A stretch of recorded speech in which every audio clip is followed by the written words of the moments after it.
sindicato de educación que lidera Joviel Acevedo pide al Congreso que se restablezca el seguro médico escolar. En 2023 se gastaron 330 millones en este programa. Ana Herrera, ex asistente del exministro Alejandro Sinibaldi, pasa de colaboradora eficaz a detenida y señalada de corrupción. Giro drástico en el caso Construcción y Corrupción. El volcán de Agua cumple un mes con incendios. Las autoridades aseguran que brigadas de bomberos continúan intentando apagar el fuego en los pastizales.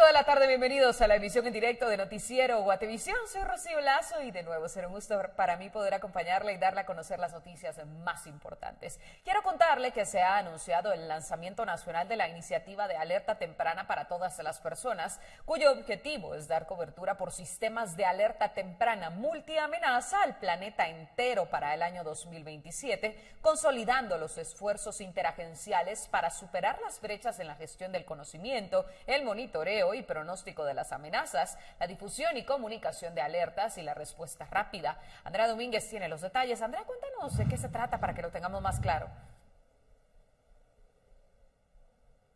Un gusto saludarte a ti y a todos nuestros televidentes. Este día Naciones Unidas sumó a Guatemala a una lista de 30 países que tendrán un sistema de alerta temprano para personas a multiamenazas, considerando que nuestro país es altamente vulnerable. Cerca del 90% de los municipios se encuentran ya sea vulnerables a deslizamientos, inundaciones e incluso a socavamientos, y es por ello que en materia a esta situación se buscará en conjunto con la Coordinadora Nacional para la Reducción de Desastres el tener una ruta que permita alertar de forma oportuna a aquellas poblaciones que se encuentran en dicho riesgo, pero también tener una acción en dado caso ocurra un desastre.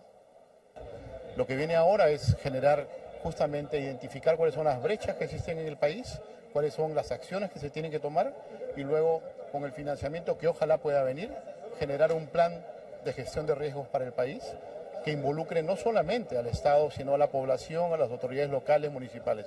Es decir, el lanzamiento de una gran iniciativa para estar preparados, primero para prevenir desastres y segundo para responder a desastres, y obviamente con el objetivo de reducir los riesgos de vida de la población. Esta iniciativa está orientada a prevención, es decir, a preparar para que la gente esté prevenida frente a una situación, cómo actuar, cuáles son las gestiones que tienen que hacer, protocolos nacionales, locales y regionales que permitan al Estado y a las comunidades responder mejor frente a cualquier emergencia, estar preparados. La fase de respuesta es otra etapa. En el lanzamiento nacional de esta iniciativa también participó el presidente Bernardo Arévalo, quien recordó parte de las tragedias que han ocurrido en Guatemala en años anteriores y resaltó que durante su gestión se buscará evitar ser un país emergencista, es decir, el que se actúe post-emergencias, y estarán apostándole principalmente por la prevención, considerando también los efectos que está generando el cambio climático en nuestro territorio.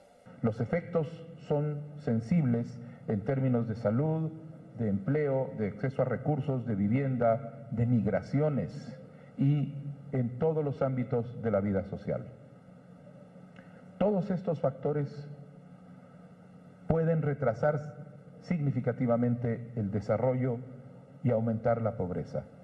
No solo eso, aumentan las brechas sociales y afectan siempre, en primer lugar, a los más necesitados de nuestra sociedad.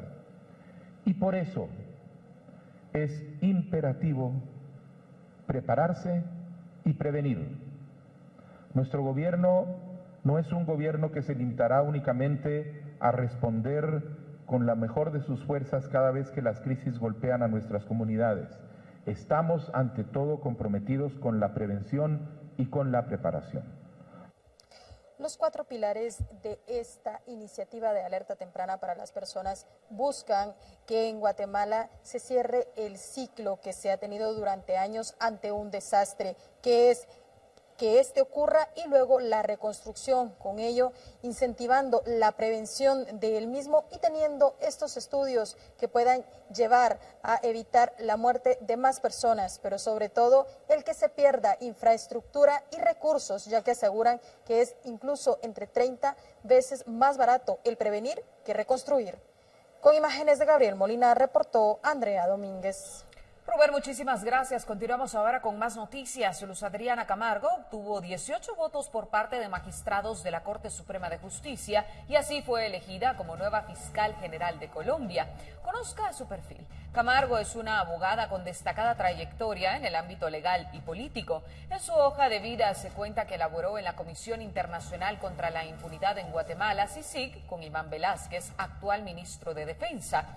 En la CICIG, Luz Adriana Camargo fue la jefa de investigación y junto a su equipo se destaparon grandes casos de corrupción en Guatemala, entre ellos el vinculado con la multinacional Odebrecht.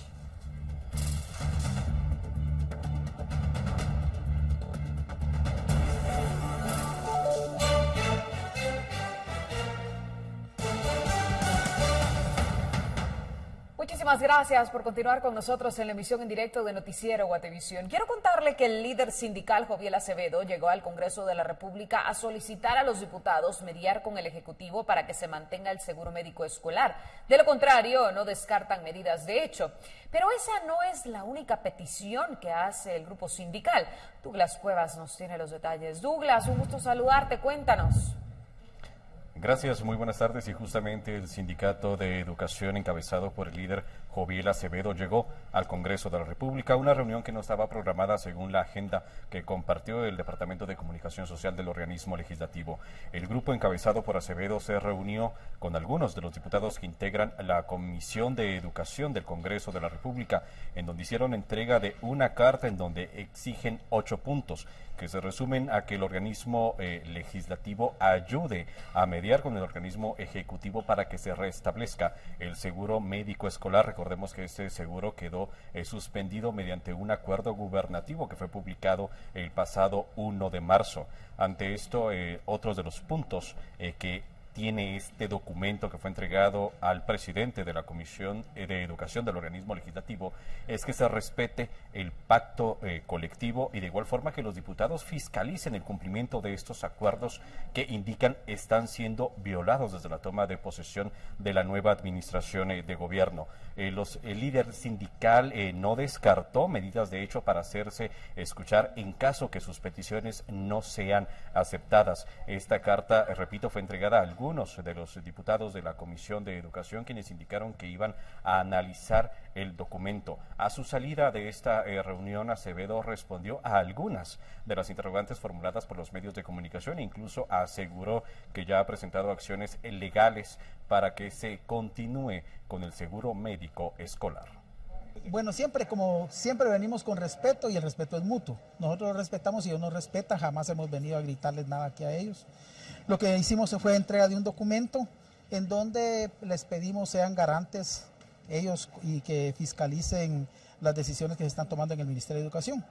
Y, por supuesto, que velen también por los programas de los niños y niñas jóvenes que atendemos en las escuelas públicas estatales, con el fin único de mejorarlos, universalizarlos en todos los niveles del sistema de educación pública estatal y garantizar un presupuesto mejor para el sistema de educación pública. Eso fue lo que venimos específicamente, nada más. Van de momento 2 meses desde que tomó posesión el nuevo gobierno. ¿Cómo han visto ustedes las acciones desde el Ejecutivo referente al tema educativo y por supuesto también sobre el tema del pacto colectivo? El tema es que sabe usted de que el año pasado que quedó planificado todo para este año. Nosotros vamos a ver los resultados del actual Ministerio de Educación cuando en el año 2025 ellos tengan su propia planificación. Entonces ahí vamos a ver los cambios, esperamos ver los cambios. Respecto al pacto colectivo, pues entonces se creó la mesa de negociación y esperamos en buenos términos y con el respeto mutuo llegar a acuerdos con el actual gobierno. De momento son dos las acciones legales que han ingresado a la Corte de Constitucionalidad. La primera de ellas fue una acción de amparo que ingresó el pasado 7 de marzo y la segunda una acción de inconstitucionalidad. Fuentes del máximo tribunal han indicado que se pidió al grupo sindical enviar algunos previos, ya que los documentos no iban del todo bien redactados, por lo que aún se está a la espera de que el grupo sindical envíe estos documentos para que posteriormente la Corte determine si son admitidos o no a trámite.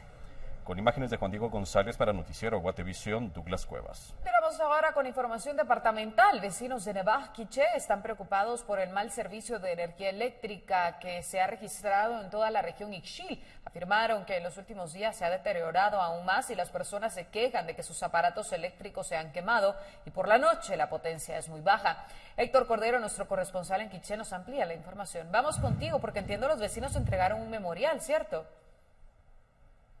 Compañeros, buenas tardes, es un gusto de saludarlos desde Quiché. Y pues los vecinos de Nevaj empezaron ya el movimiento para poder exigir el tema del mejoramiento del sistema de energía eléctrica en el municipio. Expresaron que entregaron ya un memorial a la empresa que distribuye la energía eléctrica en ese municipio, ya que en los últimos meses se agravó la situación. Dijeron que ya no pueden continuar con ese servicio de energía eléctrica, ya que se han quemado varios aparatos eléctricos a muchos vecinos del municipio y en general de la región Ixil. También expresaron que por la noche es imposible que se pueda utilizar el servicio de energía eléctrica, ya que el voltaje baja demasiado. El memorial que nosotros realizamos fue dirigido al representante legal de la distribución o la distribuidora de electricidad de Oxia, Ciudad Capital. Hasta el día de hoy nosotros nos damos cuenta de que el servicio está peor que antes. Entonces, ¿por qué hacemos nosotros este comunicado? Este comunicado es porque varios de los vecinos de toda la población de este municipio se han acercado a nosotros y nos han indicado de que necesitamos unir esfuerzos con toda la población en general y todas las aldeas que sufren del mal servicio de la energía eléctrica. Según los vecinos, continuarán con las acciones hasta que se mejore el servicio de energía eléctrica en Nevaj, Quiché. Para Noticiero Guatevisión reportó Héctor Cordero. Estamos de vuelta con la información. El incendio en el volcán de Agua lleva activo al menos 22 días, pero es Andrea Domínguez quien nos da más detalles. Andrea, ¿qué podríamos esperar? Qué gusto saludarte a ti y a todos nuestros televidentes. Nuevamente, tal cual tú lo indicas, los incendios forestales en Guatemala continúan. Sin embargo, el que se registró desde el 20 de febrero en el volcán de Agua sigue activo. Ya han transcurrido más de 3 semanas y media desde que se combate el mismo y en el cual se han unido diversos cuerpos de socorro, así como la iniciativa privada con aeronaves que en las primeras semanas realizaron descargas de agua vía aérea intentando sofocar el mismo. Sin embargo, hasta este momento los esfuerzos por sofocar y controlar el mismo continúan aún y las autoridades de la Coordinadora Nacional para la Reducción de Desastres señalan que se enfrentan no solo a este incendio forestal que ya ha consumido decenas de hectáreas, sino también a otros 13 que en el país continúan activos, lo que de alguna forma ha mermado los esfuerzos que buscan con ello sofocar las llamas del volcán que aún continúa activo. Que aunque el incendio sucedió en el volcán de Agua fue bastante complicado y no únicamente por el tema de la fauna y flora, que lógicamente es donde se tiene mayor impacto, sino también por las características topográficas del entorno. Es decir, nosotros a través de las alianzas interinstitucionales y de hecho con apoyo internacional hemos combatido el incendio forestal que sucedía en el volcán de Agua y de este modo pues se tiene ya el 95% de control y 90% de liquidación. El tema está en que como tú lo dices, las operaciones han mermado no porque se le reste importancia al incendio forestal, sino porque hay que recordar que tenemos muchos incendios forestales y aún no ha comenzado la peor época del calor, es decir, como lo que prevemos año con año bajo el histórico, lo que sucede en Petén. Entonces necesitamos utilizar de la mejor manera y ser eficientes para la atención de todas las emergencias, sobre todo los incendios forestales. Recordar que dentro del incendio forestal del volcán de Agua, en el terreno donde sucedió no habían viviendas, no era un área habitada, por decirlo. Claro, no hacemos de menos el impacto que esto pudo haber tenido en la flora y fauna, que aún no se ha estimada como tal, pero es necesario también tener una respuesta a todas las otras emergencias que van sucediendo, y eso lo hacemos distribuyendo de mejor manera a nuestro equipo. Y mientras los esfuerzos por sofocar las llamas del incendio forestal que se registra en el volcán de Fuego siguen durante la temporada de incendios forestales que comenzó el pasado 1 de diciembre a la fecha, ya se contabilizan más de 3.000 hectáreas que han sido consumidas por las llamas a nivel nacional. A esto se suma que se prevé que durante los siguientes 2 meses la cantidad de incendios forestales pueda incrementarse, no solo derivado a las condiciones climáticas, sino que hay que recordar que más del 90% de aquellos incendios forestales suelen ser provocados no solo por la mala práctica en la agricultura, sino también por la basura o desechos que se suelen tirar en los costados de las carreteras o el mismo bosque, que provocan con las altas temperaturas que se puedan estar desencadenando estos incendios forestales, que no solo afectan la flora o fauna y el entorno de nuestro país, sino también ponen en riesgo a varias comunidades, como por ejemplo Santa María de Jesús, donde sus habitantes en este momento, a raíz de este incendio forestal que continúa activo en el volcán de Fuego y que ya han transcurrido más de 3 semanas y media de este, temen que en la época de lluvia puedan estarse desencadenando algunos lahares provenientes de la cima de este volcán y que pueda afectar a las comunidades que se encuentran en la parte baja. Este es parte del panorama respecto a los incendios forestales que se tratan de combatir en nuestro país y que en este momento aún hay 13 activos. Con esta información retorno a los estudios con imágenes de Gabriel Molina, reportó Andrea Domínguez. ¿Sabía usted cuánto le cuesta a los guatemaltecos la protección de expresidentes y exvicepresidentes? Aunque ya no estén en el poder, el Estado sigue proporcionándole seguridad hasta su fallecimiento. En nuestro reportaje especial profundizamos más sobre el tema.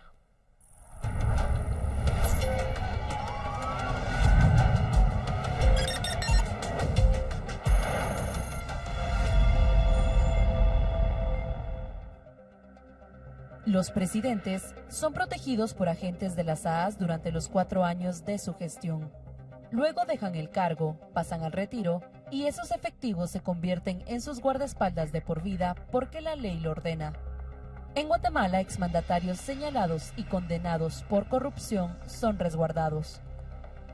El 14 de enero último, Alejandro Yamatei salió de casa presidencial para convertirse en un exmandatario, pero al igual que los otros conserva el privilegio de ser protegido por agentes especializados, pese a que intentó desintegrar esa institución y fue una de sus promesas que al final no cumplió.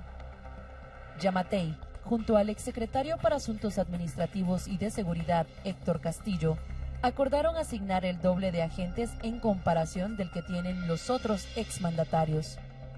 Noticiero Guatevisión pudo constatar que para este año la SAAS presupuestó gastar en la seguridad de Yamatei 1.8 millones de quetzales.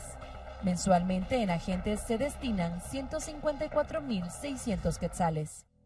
La primera vez que se le vio públicamente luego de dejar la silla presidencial fue el 25 de enero afuera de la sede del Parlacén, donde es diputado, y 5 agentes lo resguardaban.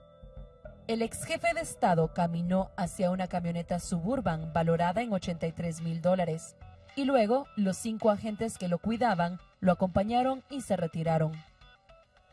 El nuevo secretario de la SAAS, Iván Carpio, explicó que la seguridad funciona por medio de turnos y por la misma cantidad de agentes que cuidan a un funcionario, debe existir otro equipo con igual número para dar la protección. El ex vicepresidente Guillermo Castillo también opta a la seguridad después del ejercicio de poder y tiene más que los otros exfuncionarios que ocuparon la vicepresidencia. La SAAS presupuestó 1.094.000 quetzales que se erogará cada mes por 91.000 quetzales. La designación de seguridad a los exfuncionarios se establece de acuerdo a un análisis de riesgo que se les debe realizar. Esta evalúa las acciones que el expresidente o vicepresidente tuvo durante su gestión y la aceptación que se tienen de las mismas, pero existen algunos gobernantes que antes de dejar el mando aprovechan para designar la cantidad de seguridad que consideran a su conveniencia. El equipo que acompaña al expresidente tiene la obligación de saber conducir y manejar los vehículos que éste posee y desea utilizar en su comitiva. En el caso de Yamatei, también se tomó en cuenta su condición de salud y el hecho de que no pueda movilizarse rápidamente de un lugar a otro sin utilizar muletas. La SAAS fue creada en el año 2000 como uno de los compromisos de la firma de los acuerdos de paz, específicamente el del fortalecimiento del poder civil. Los expresidentes y exvicepresidentes tienen el derecho a la seguridad de las SAAS de por vida. Jimmy Morales y Alfonso Portillo eran los exfuncionarios con la cifra y números de agentes de protección más alta, hasta que finalizó el gobierno de Yamatei y se convirtió en el más protegido por el Estado de Guatemala.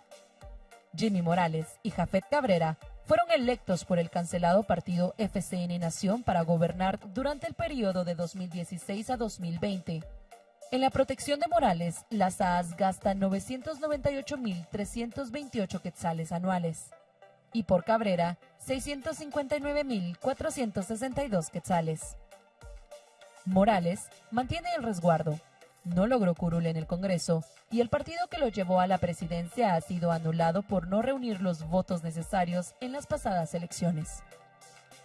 Anteriormente a ellos gobernó Alejandro Maldonado Aguirre, quien fue investido por el Congreso para terminar el periodo de Otto Pérez Molina, quien fue enjuiciado por varios casos de corrupción. Maldonado fue presidente únicamente durante 4 meses, y eso le bastó para obtener el beneficio de seguridad pagada por el Estado para toda su vida. En él se gasta cada año 631.672 quetzales. Su compañero, el ex vicepresidente Alfonso Fuentes Soria, también tiene seguridad asignada, que cuesta 575.112 quetzales cada año. Pérez Molina, el 4 de enero último, salió de la prisión de Mariscal Zavala y una semana después, agentes de SAAS lo custodiaban. Según la Dirección de Seguridad de la Secretaría, en él se gastarán anualmente 750.742 quetzales. El exgobernante condenado por corrupción salió de la cárcel al pagar una caución otorgando 2 inmuebles en garantía al organismo judicial, ambos valorados en 10.4 millones de quetzales. En cambio, la ex vicepresidenta Roxana Valdetti no accede a la seguridad por estar en prisión, pero si llegase a salir, la tendrá. En el caso de Álvaro Colom y Rafael Espada, la seguridad únicamente cubre al ex vicepresidente por quien se gasta 717.000 anuales. Colom falleció en enero del año pasado por cáncer. El binomio del también extinto Partido Gana, que gobernó del 2004 a 2008, también tiene la protección. En la seguridad del expresidente Óscar Berché se aportan 942.000 quetzales y por el ex vicepresidente Eduardo Estein Varillas, 759.000. El expresidente Alfonso Portillo, condenado en Estados Unidos por lavado de dinero, es otro de los beneficiados. Hagamos una pausa. Después de la creación de la SAAS, el expresidente Alfonso Portillo tenía la oportunidad de elegir entre la seguridad de la SAAS o del Estado Mayor Presidencial, que era una protección que también estaba integrada por militares. Él prefirió la del Estado Mayor Presidencial. Pero al concluir su gobierno, sí aceptó la protección de la SAAS. En Portillo se destinan 1.3 millones de quetzales. El ex vicepresidente Juan Francisco Reyes falleció en 2019. El exmandatario Álvaro Arzú falleció en 2018, pero quien fue su ex vicepresidente Luis Alberto Flores Asturias, en la actualidad goza de seguridad y al Estado de Guatemala le cuesta 604.000 quetzales anuales. El expresidente Serrano Elías y el ex vicepresidente Gustavo Adolfo Espina, en un golpe de Estado en 1993, dejaron el cargo. Serrano Elías es asilado político en Panamá y no cuenta con seguridad del Estado de Guatemala. Pero en el caso de Espina Salguero, Guatemala le ofrece protección que cuesta anualmente 505.000 quetzales. El ex vicepresidente golpista enfrenta un caso de corrupción. Derivado del golpe de Estado, Ramiro de León Carpio fue designado por el Congreso como presidente, junto a Arturo Gerbrujer Asturias como vicepresidente, ambos ya fallecidos. Ellos gobernaron del año 1993 al 1996. Y por último, el primer presidente de la era democrática que gobernó de 1986 a 1991, Marco Vinicio Cerezo, a sus 81 años, cuenta con seguridad de las AAS, según la información oficial. Por él, se deroga anualmente 801.584 quetzales para su protección. Roberto Carpio Nicol, quien fue su vicepresidente, falleció en 2022. En Guatemala, un atentado evidente en contra de un jefe de Estado no ocurre desde hace 67 años. El 27 de julio de 1957 fue asesinado el presidente Carlos Castillo Armas.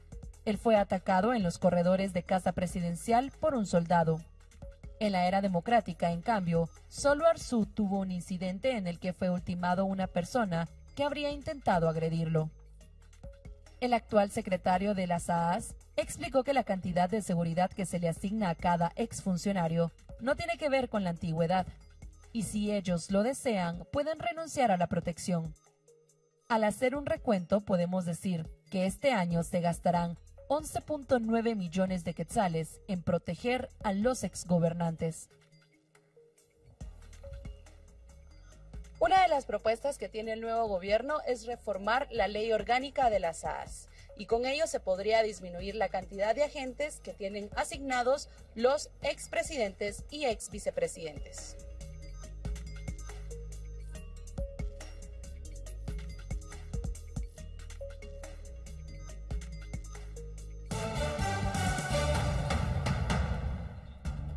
Para los implicados en el caso Construcción y Corrupción en el que está implicado el exministro Alejandro Sinibaldi. Al regresar le tenemos detalles del caso.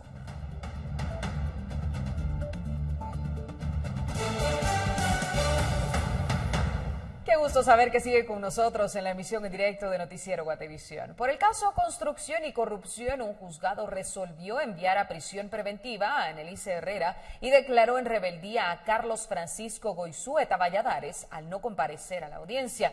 Elmer Vargas nos cuenta lo ocurrido esta mañana. Vamos contigo a Torre de Tribunales. ¿Cómo estás? Rocío, buenas tardes, qué gusto saludarte en la emisión en directo de Noticiero Guatevisión. Sí. Así es, en este día en el juzgado de mayor riesgo D, a cargo de la jueza Avelina Cruz Toscano, se ha dado una audiencia de revisión de medidas. Esto dentro del caso denominado Construcción y Corrupción, en donde también se encuentra vinculado al exministro de Comunicaciones Alejandro Sinibaldi. Pero ¿de qué se trató este día la audiencia? Y es que 3 personas vinieron y comparecieron ante la jueza debido a que el exministro había sido favorecido, en donde una sala le aceptó una apelación para revocar el acuerdo de colaboración eficaz de estas 3 personas. Y se trata de, en este caso, de Arturo Jägerleger, Carlos Goizueta y Annelise Herrera. De estos 3, el primero que les mencionaba ha aceptado someterse al procedimiento especial de aceptación de cargos. En el caso de Goizueta, él no compareció a esta audiencia, por lo tanto la jueza lo ha declarado en rebeldía y ha girado orden de aprehensión en su contra. En tanto, a Annelise Herrera, ella pues fue en este caso enviada a prisión preventiva. La misma deberá guardarla en la prisión Mariscal Zavala, luego de que tanto el Ministerio Público como la Procuraduría General de la Nación argumentaran ante la jueza el posible riesgo de fuga por parte de la sindicada. Como les mencionaba, esto luego de que se revocara la medida que ellos tenían respecto a ser colaboradores eficaces, luego de que una sala de apelaciones diera con lugar la petición planteada por el exministro de Comunicaciones Alejandro Sinibaldi. Dentro del caso que se lleva acá en esta judicatura, recordemos que es sobre el pago de comisiones en dinero en efectivo a varias constructoras, las cuales servían para que en este caso se les diera a favor las licitaciones o proyectos para la construcción de varios, en este caso, entidades o también como proyectos por parte del Ministerio de Comunicación. Así que esto es lo que se ha dado a conocer, y luego de la resolución de la jueza se procedió a la aprehensión de Annalise Herrera. Como les mencionaba, ella deberá guardar prisión preventiva en la cárcel Mariscal Zavala y deberá comparecer nuevamente ante el juzgado el próximo jueves, donde continuará con la etapa intermedia. En esta etapa será, de acuerdo a los indicios o medios de prueba que presente el Ministerio Público, el juzgado determinará si ella enfrentará juicio por los delitos por los que se les indica. Así que es la información que nosotros tenemos a esta hora del día, y que en nuestra siguiente emisión de las 18 horas nosotros le estaremos ampliándole los detalles respecto a lo que ha sucedido sobre este caso. Y como les mencionaba, acá se ha dado la aprehensión en el juzgado de mayor riesgo en caso de Annalise Herrera. Es la información que nosotros tenemos, y con imágenes de Michelle Velázquez y Oscar Vázquez reportó Elmer Vargas.